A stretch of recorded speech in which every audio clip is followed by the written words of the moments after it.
Para hacer el primer ensamblaje de la estación, tomamos la PCB que tiene las sondas y los 4 tornillos que se utilizan para asegurarla al microposicionador de la siguiente manera.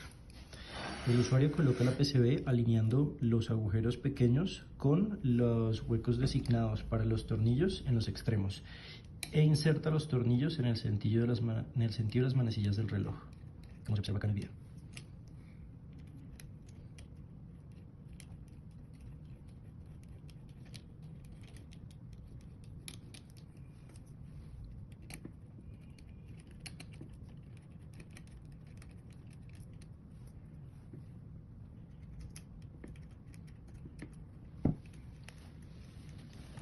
Al final debe quedar de esta manera.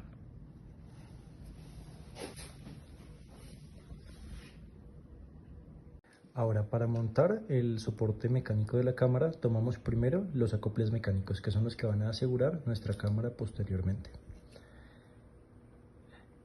De estos tenemos de diferentes ángulos. Ahora cogemos los tornillos, que también disponemos de diferentes largos, y los cuales van a ser los que mantengan a presión sujeta la cámara. Los insertamos de manera tal que atraviesen hasta el otro extremo del soporte mecánico de la cámara y tomamos igualmente las arandelas que están impresas en 3D. Podemos, como se puede observar, unir algunas de diferentes tamaños si queremos alcanzar largos diferentes o longitudes diferentes para la distancia a la que está la cámara y así modificar su posición focal.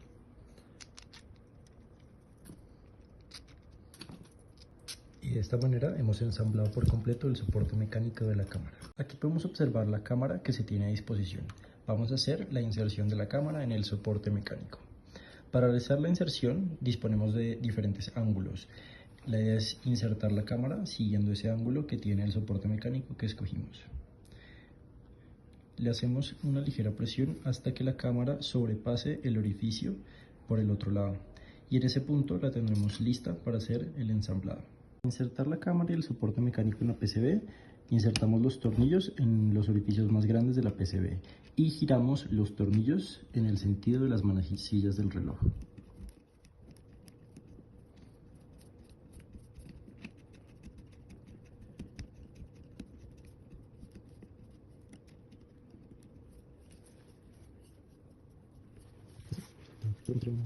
Una vez hemos realizado con nuestras manos el posicionamiento de los tornillos de manera tal que estén sujetando la cámara, observaremos que la estación se encuentra de la siguiente manera. Posteriormente vamos a verificar cuál es el ángulo de la cámara para acomodarla antes de asegurarla con nuestro tornillo. La cámara es una cámara USB que tiene diferentes conectores, pero para hacer la conexión al equipo de control vamos a utilizar la conexión que es para USB de tipo A.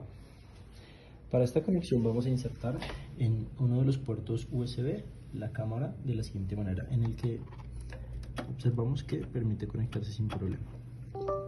Y el sonido que nos indica el computador significa que la conexión fue exitosa. La cámara USB dispone de una perilla, la cual vamos a utilizar para encender o apagar una luz que tiene. Entonces, haciendo el siguiente movimiento, podemos observar cómo la cámara empieza a iluminar. Y también vamos a observar cómo se apaga.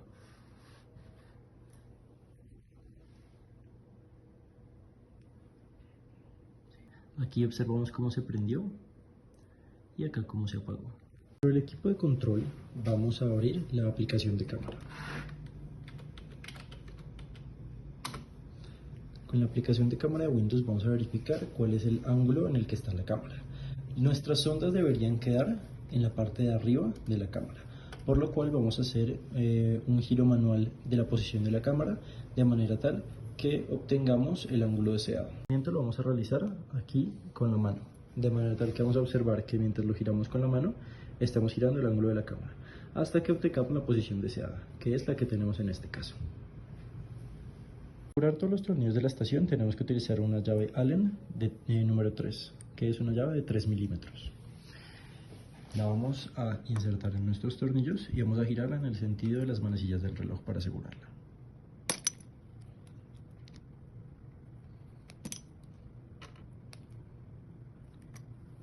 Para completar el montaje en la estación vamos a poner en este caso una muestra de cobre y nuestro patrón de calibración. Para eso vamos a tomar primero el patrón de calibración, que es una lámina de acetato que tiene el nombre del laboratorio de la universidad y un patrón en este caso de 2 milímetros por cada cuadrícula. Lo vamos a insertar hasta que toque el fondo del microposicionador y lo vamos a centrar relativamente en la placa base de aluminio. Y vamos a poner ahora nuestra muestra, que igualmente tiene que estar centrada con respecto a las sondas y tocando el fondo de nuestra estación en este caso. Recuerden que para el uso de la estación las sondas deberían quedar centradas en la muestra. Y vamos en este caso a utilizar sostenedores para la muestra. De ambos lados los colocamos. Para contactar la muestra vamos a mover la perilla que encontramos en la parte izquierda del microposicionador, que como podemos ver nos permite desplazar las ondas hacia abajo. Vamos a hacer esto hasta que recién estén haciendo contacto, como observamos en este momento. Y para asegurarnos que la conexión quede bien, vamos a utilizar la aplicación de cámara para observar los pines. Vamos a continuar bajándolos hasta que observemos que tienen buen contacto, como es en el caso actual. Y si nosotros nos acercamos a las sondas, vamos a poder observar que quedaron bien conectadas, como observamos ahí. Luego de tener contactada nuestra muestra, vamos a realizar la interconexión a los equipos. Entonces, recuerden que en la parte de arriba, como indican B más y B menos, tenemos que poner las sondas que vienen o la conexión que viene desde el nanovoltímetro. Y en las de abajo, las que dicen I más e I menos, tenemos que poner las conexiones que vienen desde la fuente de corriente de precisión. Vamos a realizar la interconexión de los equipos. Los que vienen en conexión en U son del nanovoltímetro. Rojo y negro corresponden a canal 1, que es el que tenemos que utilizar. Rojo es B+, negro es B-. Los vamos a conectar entonces en la parte de arriba por detrás de la arandela, como se observa a continuación. Y para asegurarlo vamos a tomar un destornillador con punta de pala y con ese vamos a asegurarlo en el sentido de las manecillas del reloj. Tenemos que asegurarnos que quede haciendo buena presión para que no haya problemas de contacto. Para conectar la fuente de corriente vamos a utilizar el caimán rojo y el caimán negro, que se corresponden a I más e I menos igualmente. Entonces, para la conexión de estos lo vamos a hacer en la parte posterior de la PCB, donde un caimán lo vamos a conectar en el tornillo correspondiente a I más y el otro en el correspondiente a I menos.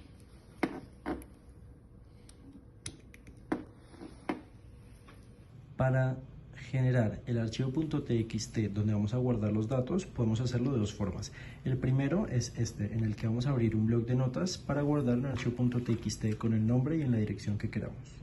Entonces vamos a darle a guardar como y vamos a buscar la carpeta que queramos y el nombre que le queramos poner.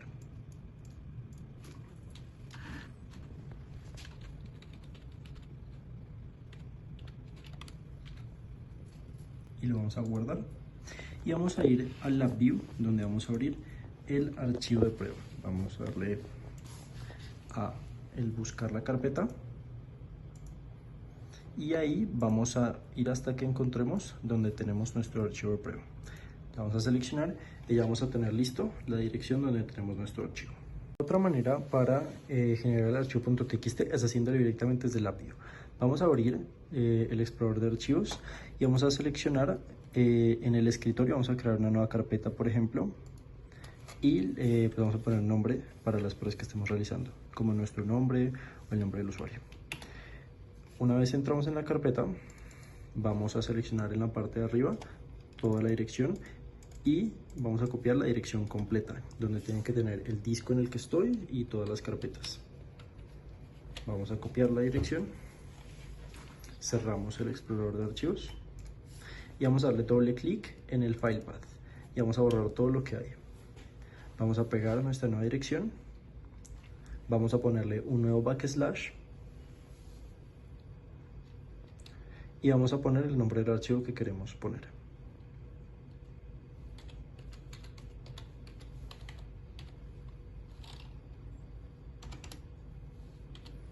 Recordando la extensión .txt.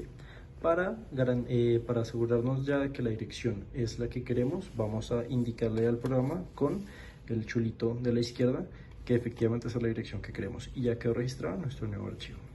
Ahora vamos a poner los comentarios, que son comentarios que nos van a quedar en el archivo de pruebas para que nosotros nos acordemos si los vamos a utilizar en un futuro, de cuál es el material que estamos utilizando, cuál es su geometría y la cantidad de medidas que le hicimos en el comienzo.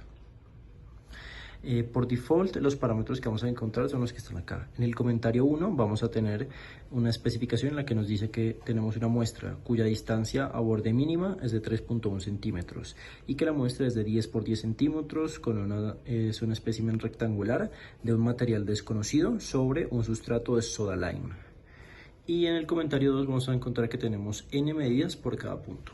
Entonces estos son los parámetros por default. Nosotros podíamos cambiarlos, ponerlos en español, pero recuerden que si van a publicar los resultados en español, probablemente sea una buena práctica hacer todos sus comentarios en inglés.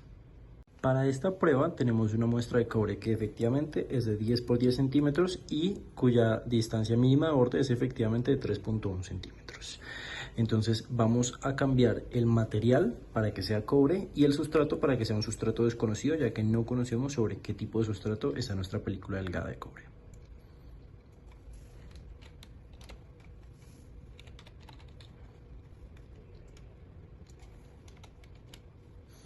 Y en este caso podríamos borrar, por ejemplo, la palabra material, ya que sería redundante, pero pues ahí ya es como ustedes quieran organizar sus comentarios. En el comentario 2 vamos a mirar el número de samples que vamos a hacer por cada punto. Para esta prueba, efectivamente vamos a usar las 10 muestreos que están por default y lo vamos a poner en el comentario 2. Vamos a poner esa cantidad de mediciones. Ustedes podrían modificar los comentarios de otra manera, pero esta es nada más una versión por default de los comentarios para que luego, si necesitan volver a utilizar esas mediciones o hacer de nuevo el análisis de datos un tiempo después de que hayan hecho las medidas, se acuerden de las propiedades que tienen. Ahora vamos a poner los parámetros de la prueba que vamos a realizar. En este caso tenemos que anotar el nombre del material de la película delgada, que en este caso va a ser cobre, el sustrato que va a ser desconocido, la topología de esta muestra que efectivamente es como la default en rectangular. Vamos a poner el número de muestras por punto, que en este caso vamos a dejar también las 10 muestras por cada punto, y el número de puntos por cada subbarrido lo vamos a dejar igualmente en 5 puntos. La corriente máxima y la corriente mínima están correctas en 100 miliamperios y menos 100 miliamperios. Entonces estas propiedades por default van a estar correctas, excepto la de los nombres de los materiales, que los vamos a cambiar ahora mismo por cobre, en el caso de la película delgada, y el sustrato por desconocido. Y vamos a seleccionar por arriba, vamos a dar clic. Y ahora vamos a editar, son los parámetros de la muestra. Entonces, en este caso vamos a modificar el valor del espesor, que en este caso para la muestra de cobre es de 35 micrómetros. En este caso, recuerden que para especificar en LabVIEW potencias tenemos que poner E y el exponente de nuestra potencia. Y aquí tendríamos 35 por 10 a la menos 6. Vamos a seleccionar de nuevo con el chulo que está ok. Y como pueden ver, ya nos quedó puesta la medida correctamente. La única medida más que tenemos que modificar en este caso son los parámetros normales, ya que ambos largos son de 10 centímetros como se observa acá. Es el minimum edge distance from probes, que es la distancia mínima que tenemos desde nuestras sondas hasta el borde de nuestra muestra, que en este caso es de 3.1 centímetros como habíamos anotado arriba. Listo. Y el probe spacing sí lo vamos a dejar por default en 2.54 milímetros, que es el que tienen de separación nuestra PCB, las sondas que tenemos instaladas. Vamos a seleccionar ahora el procedimiento que vamos a ejecutar, y es que vamos a ejecutar la toma de una nueva medida, tal como está por default. Pero si nosotros seleccionamos ese submenú, podríamos observar que también podemos decidir hacer solo el análisis de datos de una medida que hayamos hecho anteriormente. Ahora vamos a realizar el proceso de medición. Para eso vamos a correr el LabVIEW que tenemos. Ahora, en este punto nosotros podríamos ahora sí editar todos los parámetros que editamos anteriormente, y hacerlo de esta manera podría prevenir que cometiéramos errores de borrar o editar las cajas que tenemos para insertar cada uno de los datos. Entonces el procedimiento recomendado es primero realizar el llenado de los datos una vez se ha corrido el programa, como lo observamos acá, y luego procedemos a iniciar la ejecución de la medición. nosotros estamos ahora escuchando cómo suena la fuente de corriente, la cual está switchando mientras nos pone los valores de corriente que queremos. Y acá podemos observar cómo la fuente, el nanovoltímetro, está midiendo el valor de voltaje que detecta entre nuestras sondas, las cuales están acá realizando toda la parte de la conexión eléctrica.